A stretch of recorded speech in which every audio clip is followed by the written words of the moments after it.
Thank you very much. Good morning, everyone. I'd like to welcome you all to the Executive Advisory Meeting on today, the 8th of February. This meeting is being held by Teams and is consider reports on the agenda and make recommendation to support the Leader of Council to take the final decision in line with the powers vested to the Leader in the Constitution. Mr. Taylor. In the event of a technical failure, the Deputy Leader will adjourn the meeting and a copy of the recording will be available on the Council's committee pages within the next few days. And the format of the meeting will be as per the agenda published. Back to you, Deputy Leader. Thank you very much. I hope I'm sure you can see and hear me. I'm obviously standing in for the Leader this morning. I'm the Deputy Leader and I'm also the Inward Investment portfolio holder.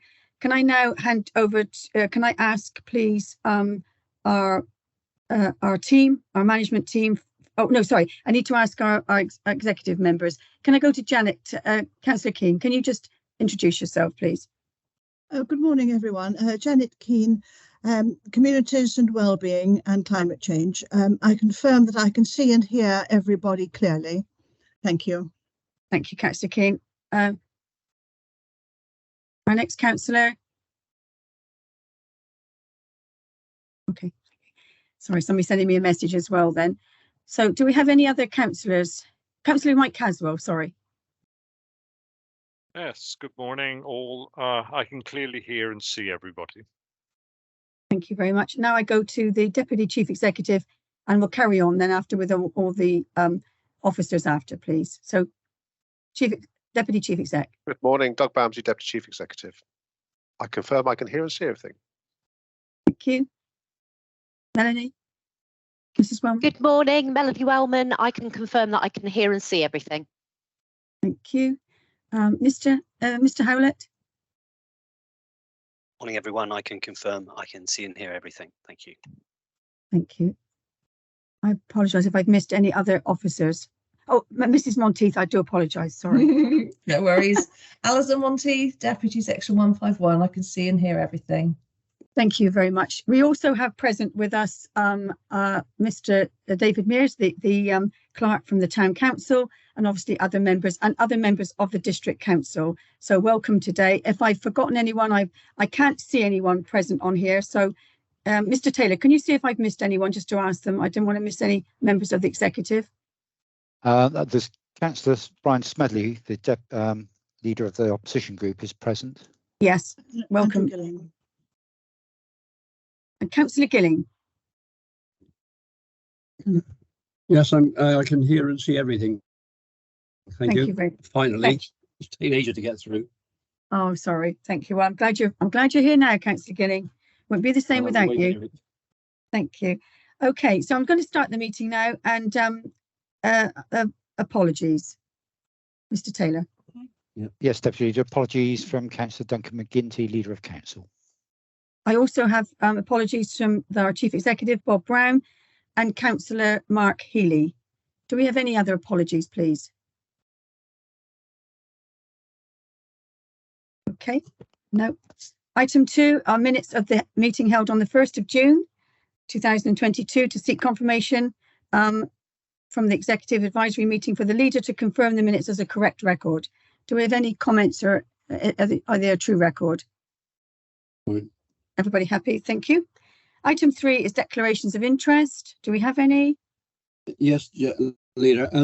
Deputy Leader, as an appointed member onto the Parrot Drainage Board, I think I ought to recognise an interest within the tidal barrier debate. Thank you. Thank you very much. Thank you. Thank you. Item 4 is urgent business. We have none. Item 5 is public speaking. Mr. Mears has registered to speak on our Bridgewater devolution pilot. And what I will do, Mr. Mears, is call you at the time of item 9 on the agenda. So thank you. Item 6 is the Bridgewater tidal barrier. And I hand over to Mr. Doug Bamsley, our Deputy Chief Executive.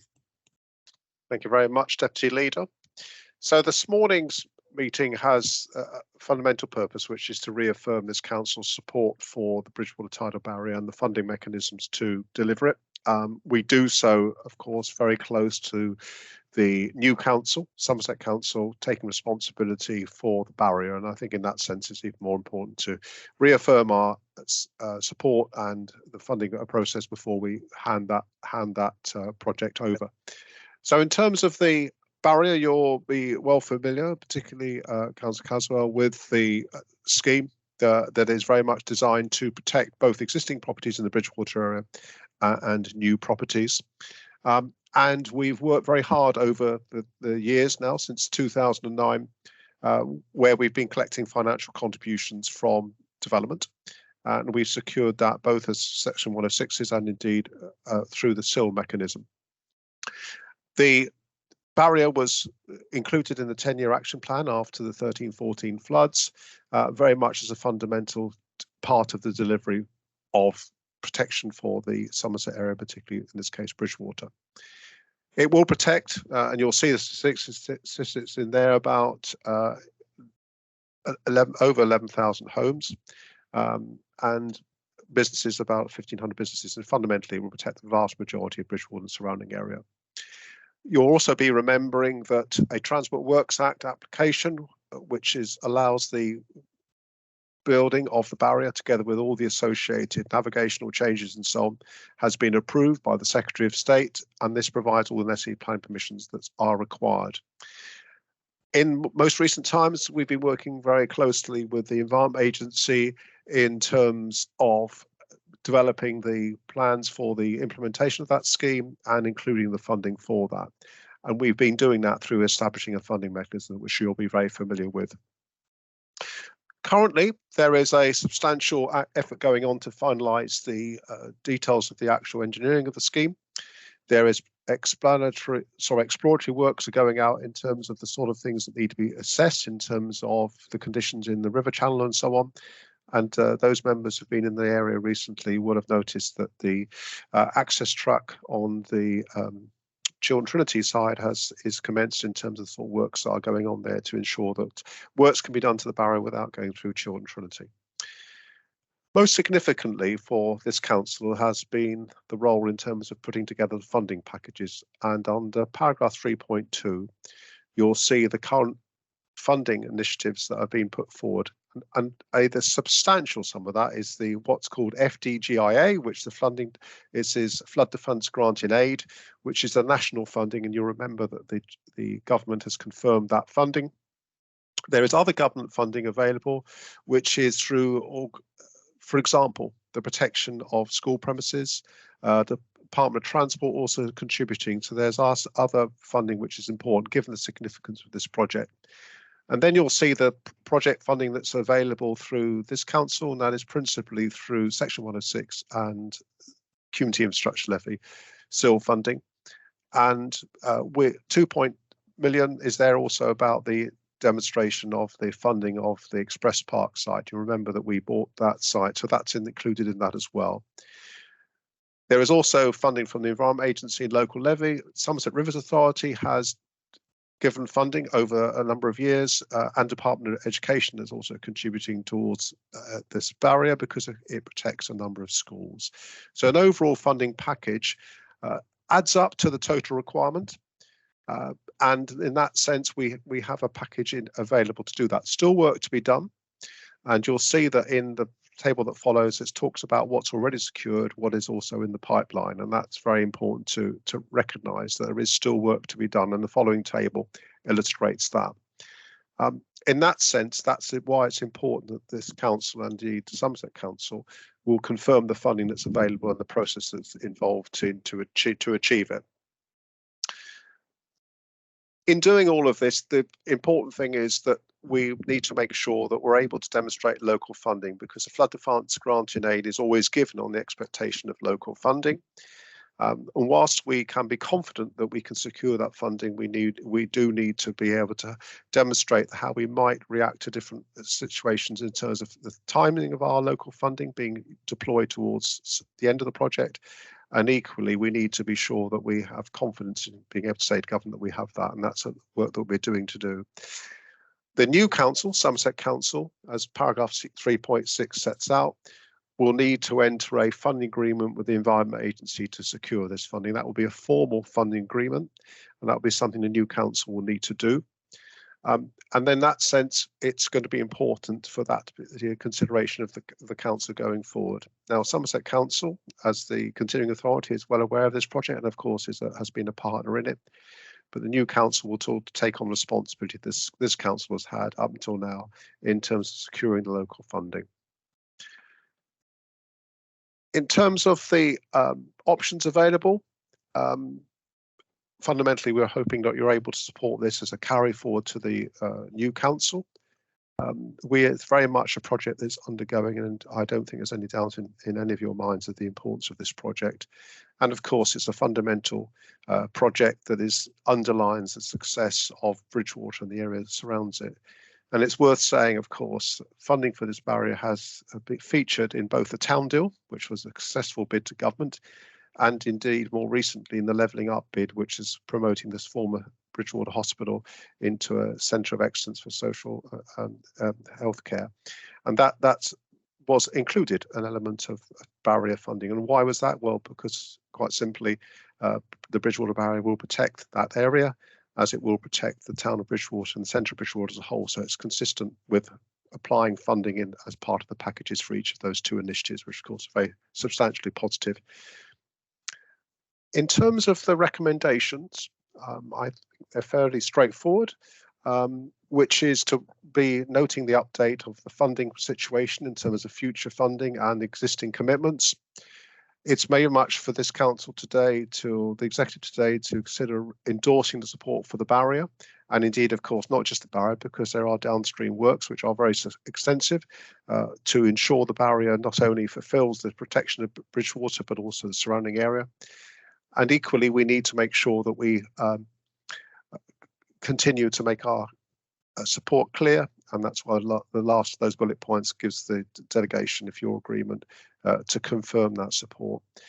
So more than happy to answer any questions you might have, but this, as I say, is a very important moment to confirm our continuing support, and in doing so, give a strong basis to hand over to the Somerset Council to take this project forward towards delivery and the protection of the Bridgewater and surrounding area from the impacts of increased tidal range with climate change.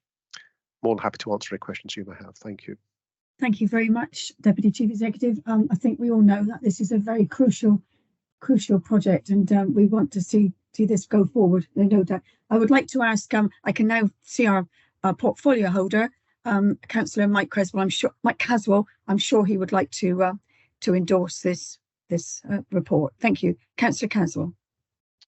Thank you, Deputy Leader, and thank you, Deputy Chief Executive Doug.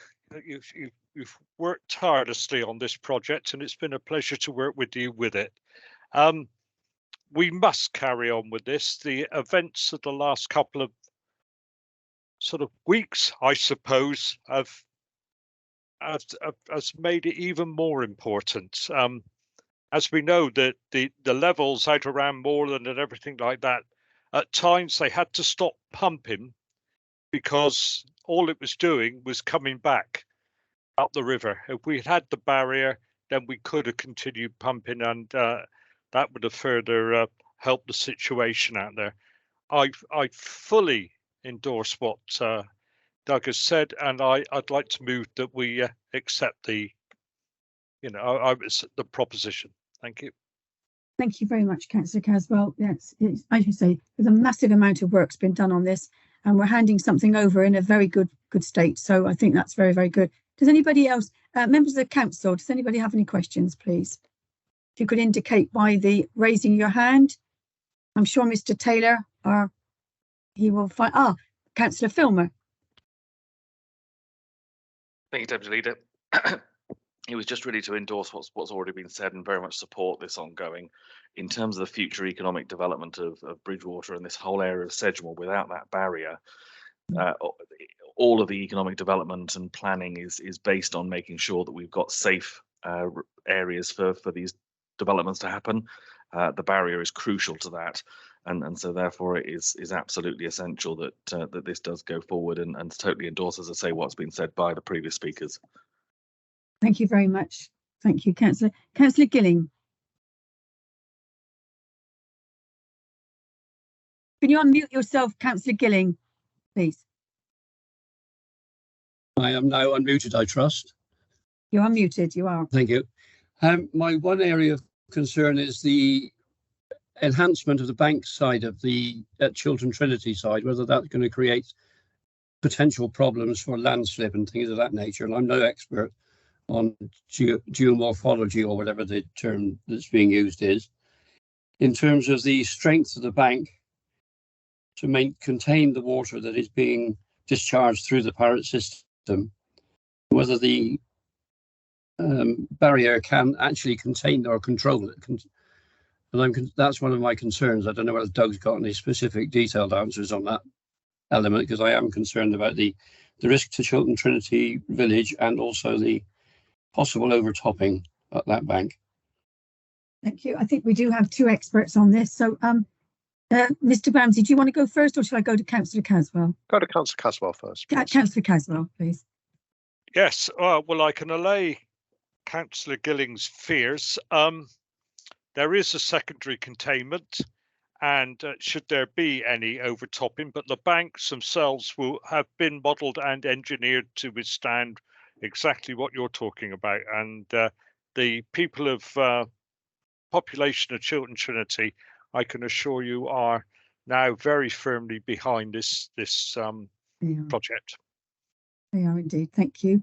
Mr. Bamsey, do you wish to add? Councillor Caswell's answered the question very well. Thank you very much. If you could, is that a legacy hand, Councillor Gilling, or if you? I thought I'd. If you could put your hands down if you've spoken, please, that would just be real helpful. Thank you. Successful. Perfect. Right. No, it's not yet. No, you still got it up. Can you? You know? Okay. Anyone else on the council wishes to speak? Don't want to miss anyone. No. And also, I'd like to welcome Claire Fawn. Apologies, Claire, I didn't miss you in the beginning. I apologise. So thank you. Okay, thanks. Thank you. Okay, we see the three recommendations before us. These recommendations will be given to the the advisory meeting will make a recommendation to the leader of council. So do you have the three recommendations before you? I'm sure you can see them. Do we all have agreement? Councillor Caswell has endorsed this recommendation. I'm seconding it. Anyone else? Everyone in favour? I agree. Yes. Everyone? That's right. Agreed, yeah. Thank you. Mr. Taylor, you happy with? Yes, Deputy Leader, that was clearly carried. So that's three recommendations to the Leader of Council. Super. Thank you so much. Thank you. Thank you very much. And thank you for the work you both, Councillor Caswell and Mr. Bamsey, have done on this. I know it's been a tremendous amount of work. Now go to item 7, which is the Edith Mead roundabout. And again, I think obviously we all know and we're all looking forward to this, these recommendations. So over to Mr. Bamsey. No, over to Mr. Howlett. Mr. Howlett, it's me. I am so sorry, Mr. Howlett. Apologise. I wrote it down as well. My apologies. Thank you. That's okay. No problem. Good morning, everyone. Only a very brief summary of the report. Mr. Tate is currently skiing, so I thought I'd step in. So this is Edith Mead roundabouts and effectively providing a confidence piece for National Highways to allow us to release some planning applications which are currently stuck. So as the report sets out, improvements to Junction 22 and the Edith Mead roundabouts were identified as being required to accommodate local plan growth when we were doing the local plan. The improvements themselves are currently subject to a major route network MRN bid by the County Council and North Somerset Council. It's joint because it's part of an overall improvement scheme to support access to Bristol Airport. That's currently the bid itself is currently under consideration by Department for Transport, and a decision is awaited. We have no reason, I should stress this at the start, I'll stress it at the end, we have no reason to assume the MRN bid is going to be unsuccessful. This is very much about a confidence plan B type approach. And the reason we need to have an interim solution is because we've reached a stage where there's a number of current planning applications which are stuck in the system because National Highways have flagged a safety concern with the M5, with cars queuing back onto the main line M5 from Edith Mead. So as a result, we've got a number of holding objections on current planning applications, and they prevent us from determining those schemes until a strategic solution is secured. We've, as well as a significant amount of commercial development, as you would have seen from the report, we also have one large housing consent at Isleport Lane, which is for 248 houses, which is subject to a Grampian condition, which is a condition that requires something to happen before something else is able to, which prevents no more than 100 houses being occupied until the improvements are in place. So there's obviously a need to move this issue forward for both commercial and housing development. So, and the upshot of all that is that there's a great deal of uncertainty for planned and future growth in the area, and as I say, including a significant amount of commercial development. So officers from the county, National Highways and ourselves have been working closely to try and develop an alternative scheme to the MRN bid, and that would seek part signalisation of the Edith Mead roundabout as an interim solution. So it's very much an interim solution, but it would enable the currently held up planning applications to be determined, as well as releasing the whole of that housing scheme at Isleport Lane. The cost of that interim scheme is 1.6 million. So our focus in terms of the confidence piece has been to devise a funding strategy should the scheme be needed.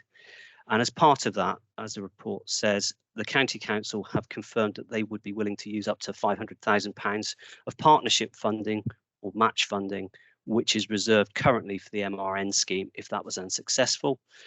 A further £600,000 could be sourced from developer contributions on schemes in that area, and that would leave a shortfall of around about a shortfall of £500,000. The report identifies that this could be ring-fenced from SIL receipts, and it also sets out that SIL receipts in the Burnham and Highbridge area has generated to date almost £700,000. And that takes out the town council's meaningful proportion and also the 20% that's earmarked for tidal defences. So securing the £500,000 in this way would mean that we would have the confidence that a funding strategy is then in place, and a memorandum of understanding would be entered into, which would then confirm that funding commitment. On the basis of this, National Highways have indicated that if we got to that stage, they would be prepared to remove the holding objections, and obviously that would allow those current planning applications that are held up to come forward. And members will recall this is quite similar to the approach we took at Junction 23 in the Dunball scheme, where we made a commitment to underwriting costs that then allowed for development to take place in advance of the actual improvements being delivered. So a similar approach here. As I said at the start, I'm going to stress at the start, I'm going to stress at the end, we don't have any reason to think the MRN bid is not going to be successful, but we do need to respond to something now to provide some confidence to allow development to go forward in terms of the current applications. So this is very much a confidence piece, a plan B funding strategy. As the report highlights then, the request to executive is to agree that the £500,000 is ring-fenced from SIL receipts to deal with the issue at Junction 22, and also to allow us to enter into the MOU to again provide that confidence, as well as the delegated powers to allow that to happen. So I hope that covers the main aspects of the report. Happy to take any questions. I can see there's some hands up already. Thank you very much, Mr. Howlett. I think you have explained that report very, very well. I think it's simplified it for us all. Can I first, though, before I go to Councillor Gilling, can I go to the portfolio holder, Councillor Mike Caswell, please, if you wish to respond? Only that I wish to fully support this. I mean, this is vital. We've got to do this and get this underway.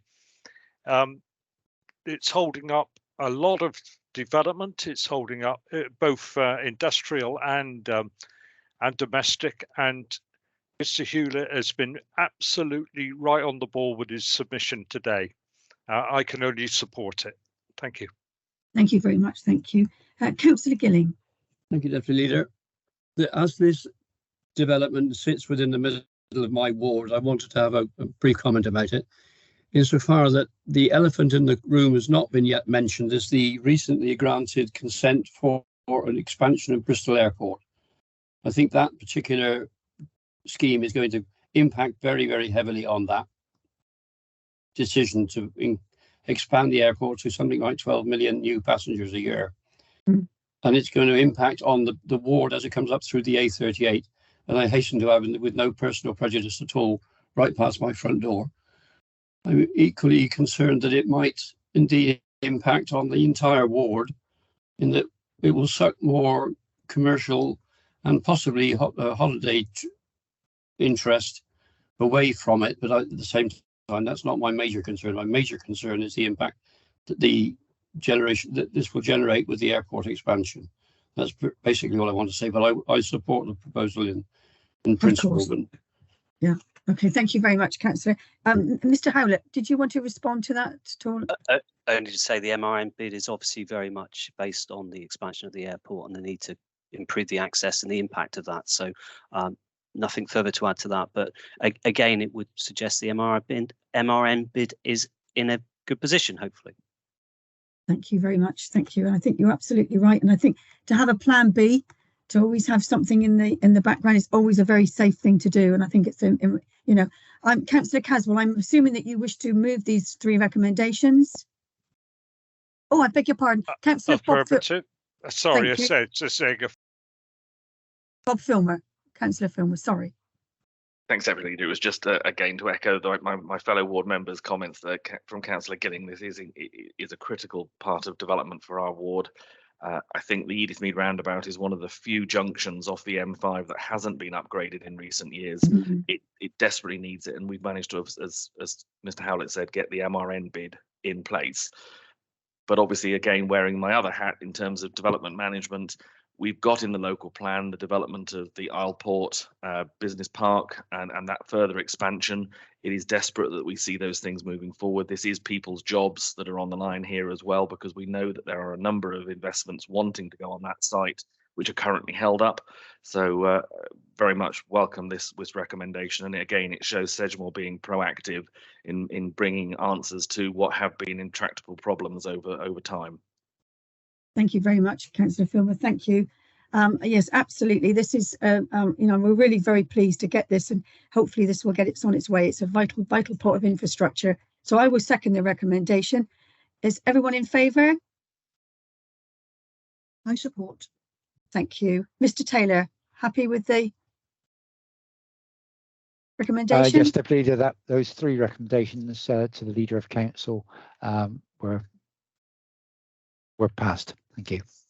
Thank you very much. Thank you. Thank you. Right, now we go to, and thank you very much, Mr. Howlett, for being here. Apologies, I got you wrong in the wrong place, but thank you. We now go to obviously the capital budget update. This is the 22 to 23. And before further ado, I'm going to hand over to Alison Monteith. Thank you. Yeah, so this is the capital budget update for 22-23, so the last capital budget for this authority. This is kind of a tidying up exercise. You can see all of the information is in the table. We've got the approved budgets for 22-23, so those are budgets that were approved at tax set and also include any additional changes to budgets that have happened since then. The expected actual column is got a few adjustments for underspends, some small overspends, and also any slippage from previous years that we didn't know about during tax set is also included in that expected actual column. So where someone underspent last year, their budget is moved over to the current year. So this report is to tidy it up, make sure we've got our 22-23 expected actual budget as accurate as possible, so that the information is as accurate as possible before we hand over to the new authority. So starting with the general fund budget, you can see that there is a difference between the total funding requirement, just over £1.5 million, but that's quite clearly the home upgrade grant, which was allocated to us since tax set, so it's not previously been approved. So that's an additional budget of 1.7 million for home upgrade grants and totally funded by a grant from the government. All of the other sort of changes to budgets are, like I say, either slippage or just where we've underspent slightly. So no issues on those. On the HRA, that looks a little bit different to the approved budget. Most of those schemes, obviously, we approve a budget and it takes a long time to get the spend through. there's always slippage on the HRA schemes. So where you see an approved budget of sort of, a 4 million and the expected actual is only 2 million, that's because actually we spent a lot more in the previous year. So there's less to spend this year. Doesn't mean that budget has been reduced. I should have put a bit more explanation in the report for you on that, but hopefully that explains it now. In total on the HRA, you can see that the funding requirement has gone from 21 million down to 16 million. So that is a huge drop, but that is all due to slippage, where we spent more actually in last year than we expected. It's normally the other way round. So I think we've done quite well to deliver things earlier than we thought. Overall, the funding on that, so the funding, like I say, has dropped from 21 million down to 16, but that is all to do with slippage. If you've got any questions on any specific schemes, I can do my best to answer, but this is just a tidying up exercise really, but it does need approval at full council for the final budget figures that we will be monitoring against. Thank you. Thank you very much, Alison. It's I can't not say how sad it is. This is our final budget. It's a very, very sad, but I know it's been in very, very safe hands. And I think other authorities would probably wish they had the same budgetary that we've managed to approve here. It's been amazing. I do have some questions, but perhaps I'll kick off because I can't see anyone's hands up. I just wanted to ask some specifics, if I may, and you partly answered that question, so forgive me. On the general fund, and I declare an interest that I'm a representative on the Bridgewater Fair, but you've got removable barriers. They've gone down to 27.95 and they were 34. Is that because we haven't got as many, or did we buy more last time? I think that's just an underspend on the price on that one. Oh, you don't get that very often, do you? No, okay. I don't. All right, thank you. And there was the cap revenues budget, the Bridgewater House refurbishment. Obviously, I suppose that's time related, is it, or have we just underspent on that one as well? So on the Bridgewater House refurbishment, we are underspending because we're delivering a reduced scheme in the cafe, plant room cafe. So we had quite a big project that we were going to do in the cafe. Because of the timing and because we don't know exactly how Bridgewater House will need to be used, whether the cafe may need to be, used for office space and lesser cafe space, we decided we would just do a slightly lesser scheme so it can be used as a cafe in the interim, but we don't do any major changes to it. So that will be an underspend on that. And then over to the new authority to decide where they want to go with Bridgewater House. Okay.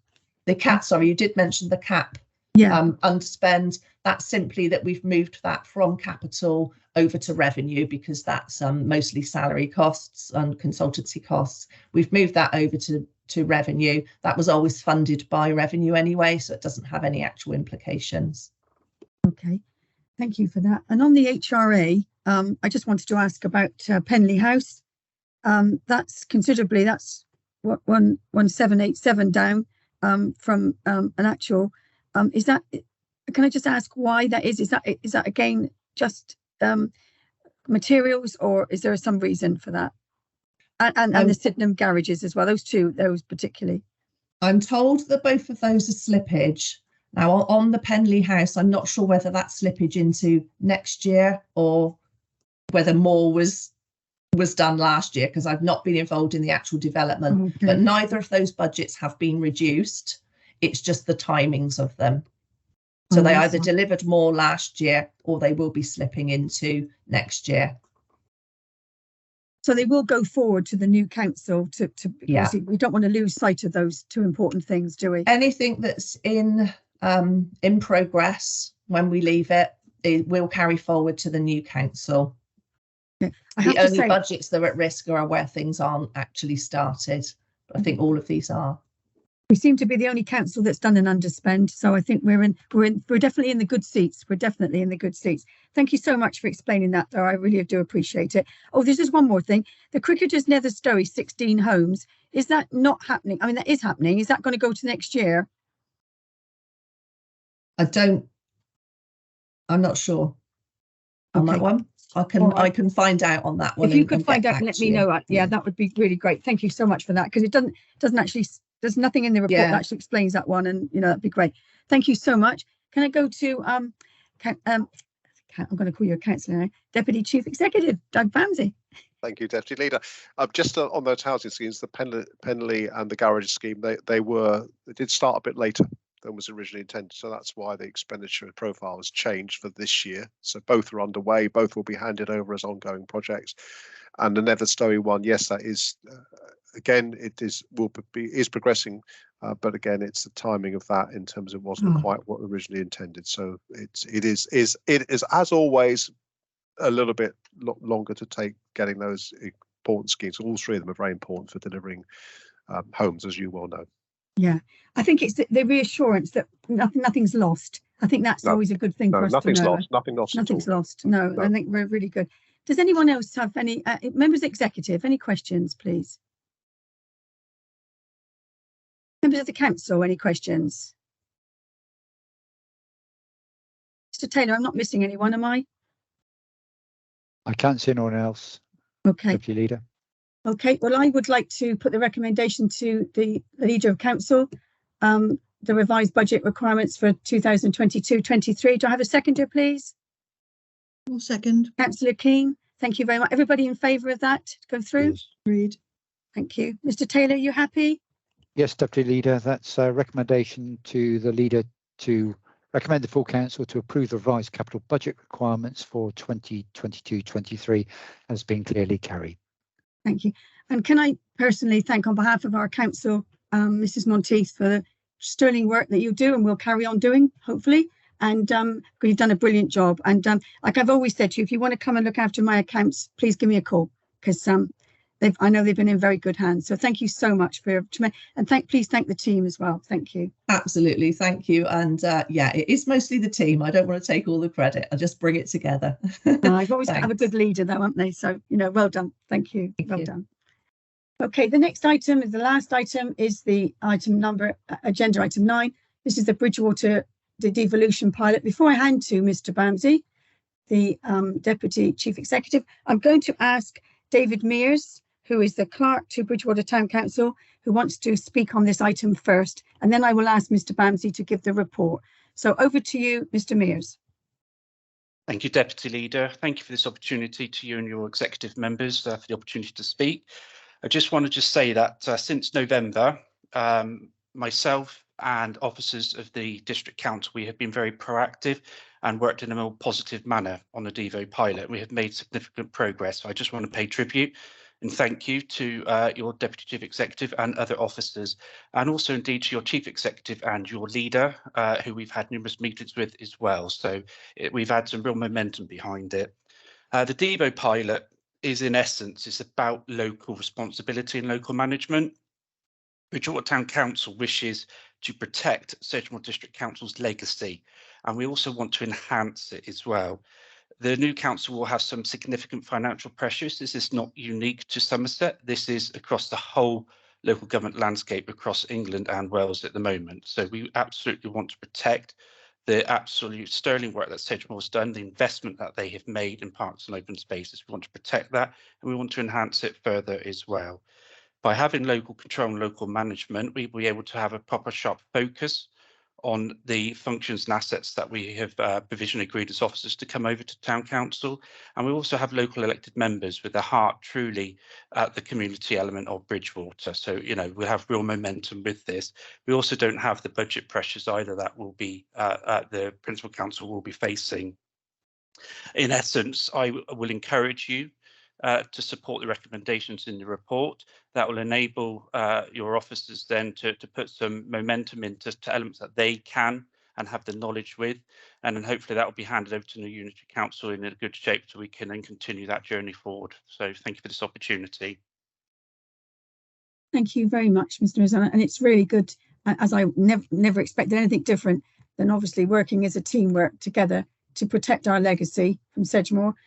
It's a vitally important thing to do. So I now hand over to Mr. Bamsey, please. Thank you very much, Deputy, and thank you to David Mears. It is absolutely a case of working very closely with the town council, with my colleagues across the organisation, because as you might imagine, this does there's a variety of people, number of people that need to work very hard on this, and that we're doing so very collaboratively with David, and absolutely understand the point about legacy and the handover. What we've tried to do is to be realistic about what can be achieved in this time up to vesting day, and realistic for two reasons. One is the limited amount of time, but also the huge amount of activity there is going underway to set up the new council.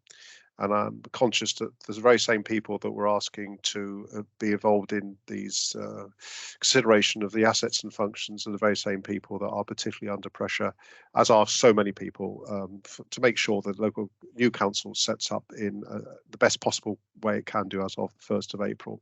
So with that realism, I think today is about subject members agreement. It's about putting a decision which sets out the momentum to take forward, in this instance, 6 open spaces and 4 functions, which are very related to each other. And I would say also go very much to what David Mears is saying in terms of the legacy, and for that matter, the significance of the town council going forward in terms of the facilities available in Bridgewater for the community of the town. And that the 6 assets are 6 open spaces, and you'll be familiar with them. They include perhaps the most significant and prominent open spaces there are in the town, not least St Matthew's Field, the Fairfield, as it's sometimes called, Blake Gardens, and so on. Very significant open spaces, and the functions include the fair, the market, and West Street Market. Those, again, very visible and significant functions. So the process is underway now. What isn't suggested is that we will have completed this work, but we can hand it over with good momentum. It can't be completed, I don't think, realistically, because of what's been involved. And indeed, for that matter, I think it's entirely appropriate that the new Somerset Council makes the decisions on this. And this is very much in the spirit of what David's talking about. This has always been very much seen as the first phase, if you like, the first process of devolution to the town council, and from this can come other decisions in the future to take it further up to whatever the future council decides, new Somerset Council, and indeed the town council, because it's going to be a very collaborative approach.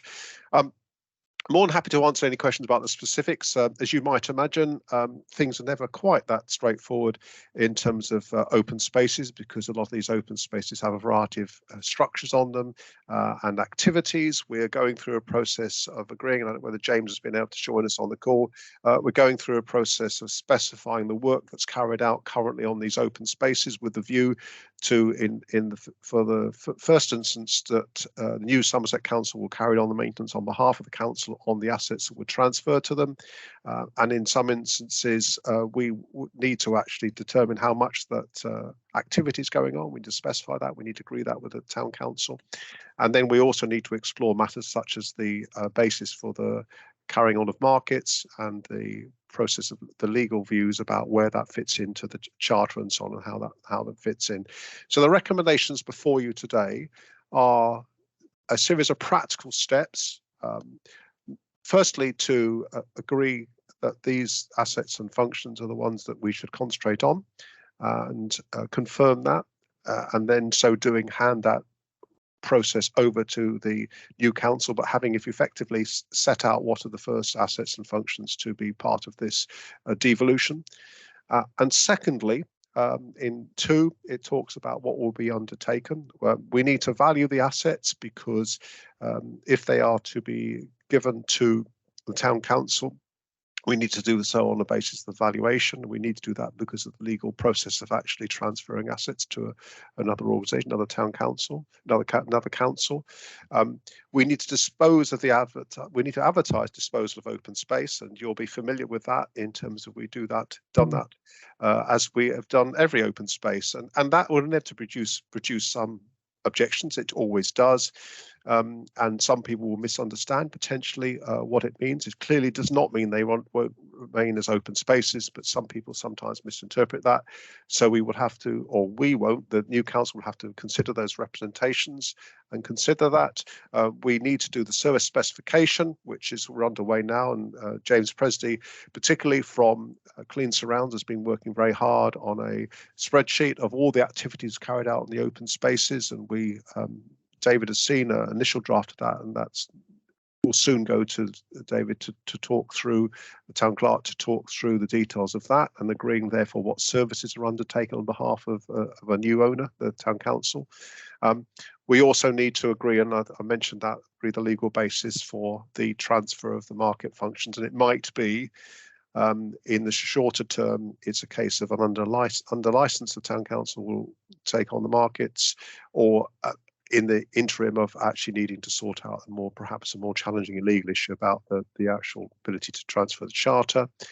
And we also need to agree, rightly so, of course, the DUPE implications of transferring functions and activities, as to whether there are any issues that arise from that, and if so, how we deal with those, because as you're well aware that we need to, that's a very important principle we need to work to. But all of those things we're underway with now, but it's asking your endorsement members to that process continues. In the expectation, as the last paragraph sets out the recommendation, we achieve as much momentum as we possibly can, subject to the fact we haven't got much time and we've got a lot of significant pressures on staff, and we will hand over that ongoing activity to the new council, who can make final decisions in collaboration with the town council on this first tranche of devolution. So I'm more than happy to answer any questions that members may have. Thank you very much, Mr. Ramsey. It's incredible how long all of this takes, and I think it's complex work. It has to be done properly, and it is a lengthy business and something that can't be rushed, and to make sure that this goes through. So it is important. I just wondered, before I go to Councillor King, can I ask Mr. Presdy, is there anything you wish to say, Mr. Presdy? Good morning. Good no, morning. Nothing specifically to add. Yeah, just to say that it is quite a complicated process. We're currently going through everything we do on every site. I think it encompasses, various aspects of 8 people's jobs doing various tasks. So that could be litter picking, bin emptying, planting the bed in, shrubs, grass cutting, hedge maintenance, lifebuoy checks, flood barrier deployment. There's all kinds of stuff across all these sites that we need to look at. I think we're in a process where we're pretty much nearly there with a list of tasks, and it's the kind of pounds and pence thing that we do need to move on to, because if you individually list all the tasks, obviously that is a huge amount and costs a lot of money. So we just need to rationalize that, because obviously taking everything in its individual sense, then it would represent a lot of money. So we just need to make sure that we actually get it right and it's reflective of actually what we do there. Absolutely, you do an incredible job. The team, all of you do an incredible job, and I think that's vitally important. That is, the 2P issue is massive, and it has to be dealt with, and it has to be dealt with properly. So, Councillor King, sorry, you had your hand up. Thank you. Could you just stay with us? I'm too hasty in putting my hand up, and thinking through it. Doug has already answered the queries that were beginning to arise, so I withdraw my hand. Thank you. Okay, thank you. Mr. President, if you stay there, so we can say another member. Do we have any members of the executive wish to ask questions, please, on this report? Any members of the council? Councillor Smedley.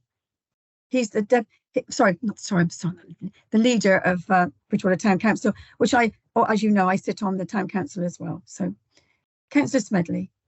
Yeah, I just wanted to really say that none of us were terribly happy at the way the unitary turned out. We all wanted to have a smaller solution to this, with preserving the good that we'd created. So I think it's important that whatever happens, localism is enshrined in this, and I think this level of negotiations between succeeding bodies and outgoing bodies is important, and I welcome the work that's been done, and I appreciate the support shown by this by Sedgemoor in preserving its legacy and looking forward to the future. That's all I want to say, really. Thank you very much, Councillor Smedley. I think I think the most important thing for us is the teamwork, and I think we have worked well as a team together, but I know there's a tremendous amount of work and still to be done.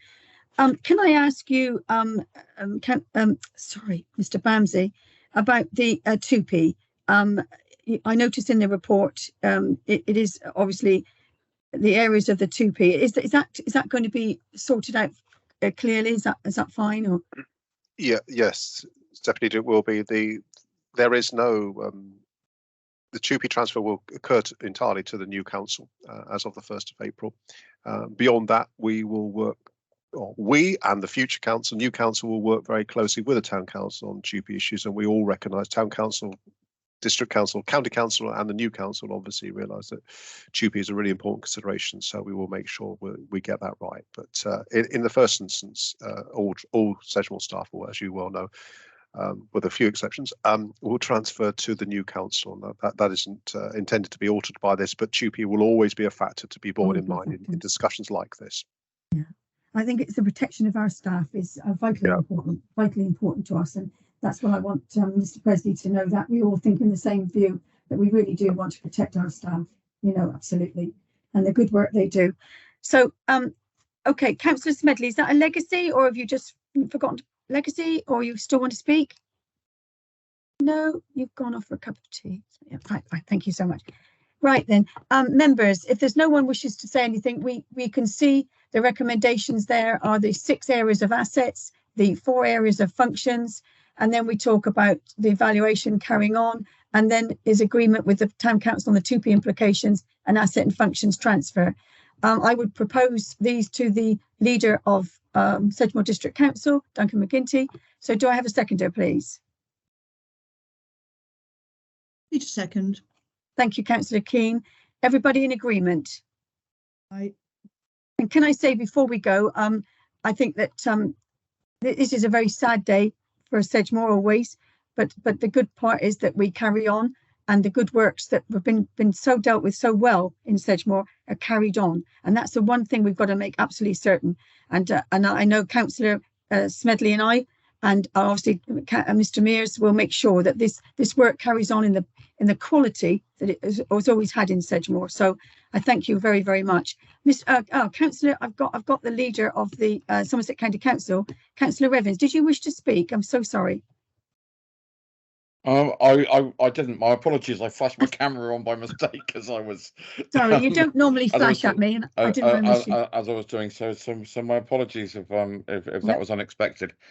Just to echo your thoughts, and very much as I said right at the start of the term of office at Somerset County Council, this is very much seen as being a merger process and not a takeover process, and there is fantastic work from all of our predecessor councils that we want to bring into the new council, most especially Sedgemoor, because as I've been a member of Sedgemoor for 8 years, and there are inevitably things that I disagree with what we've done, but we've always conducted business in a wonderful and friendly way, and I think it's really important that we keep that going into the new council. So just to thank you for your kind words.